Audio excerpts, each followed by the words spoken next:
বন্যার জলে ভেসে এলো গন্ডার পুন্ডিবাড়ি গ্রাম অঞ্চলে। টানা বৃষ্টিতে বন্যার জলে ডুবে গেছে পুন্ডিবাড়ি গ্রাম, কিন্তু সেই বন্যাই আজ এনে দিল এক আপতিত অতীতকে বিশাল গন্ডার। স্থানীয়দের চোখে পড়ে গেল সকালে নদীর দিকে ভেসে আছে একটি গন্ডার। ধীরে ধীরে জল কমাতেই প্রাণীটি গ্রামগঞ্জে রাস্তায় উঠে আসে। গ্রামের মানুষের প্রথমে ভয় পেয়ে পালিয়ে যায়, তারপর দূর থেকে দাঁড়িয়ে প্রাণীটিকে দেখতে শুরু করে। অনেকে আবার ভিডিও তুলতে ব্যস্ত হয়ে পড়েন। খবর পেয়ে বন দপ্তর কর্মীরা দ্রুত পৌঁছে যান। এদিকে গন্ডারটিকে দেখতে ভিড় জমেছে পুরো গ্রাম জুড়ে। তবে প্রশাসন জানিয়েছেন প্রাণীটির দিকে যেন কেউ পাথর না ছুঁড়ে, না হলে আতঙ্কের বিপদ ঘটতে পারে।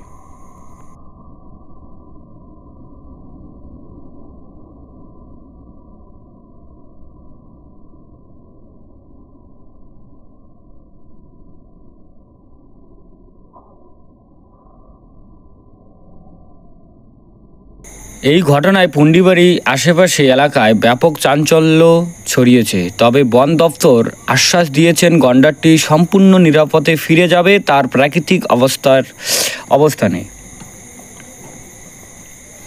স্থানীয়দের কথা জানা গেছে, গন্ডারটি সম্ভবত জঙ্গলের দিকে থেকে নদীর পার হয়ে গ্রামবাসীদের প্রথমে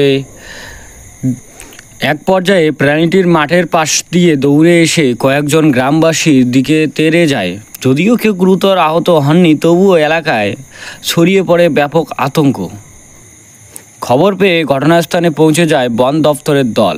গন্ডারটিকে শান্ত করার জন্য ব্যবহার করা হয় ট্র্যাঙ্কুলাইজার গান। অবশেষে ঘন্টা কয়েকের পরও চেষ্টার বিফলে হয়ে যান। আবারও বলছি, বন্যায় বিপর্যস্ত পুন্ডিবাড়ি গ্রামে হঠাৎ দেখা গেল এক অদৃশ্য দৃশ্য। নদীর স্রোতের সঙ্গে ভেসে এসেছে এক বিশাল গন্ডার। স্থানীয়রা প্রথমে ভাবেন জলে ভেসে আসা কোনো গাছের গুঁড়ি, কিন্তু একই পরে দেখা যায় সেটি নড়ছে, আর তারপর বোঝা যায় এটি এক জীবিত গন্ডার। গ্রামবাসীর আতঙ্ক, দৌড়ে নিরাপদ স্থানে আশ্রয় নেন। কেউ কেউ মোবাইলে ভিডিও তুলতে নিয়ে প্রাণ বাঁচাতে দৌড়াচ্ছেন। গন্ডারটি কিছুটা উত্তেজিত অবস্থায় ছিল। কয়েকটি বাড়ির বেড়া ও ফসলের জমিতে ক্ষতি করেছে বলেও অভিযোগ উঠছে।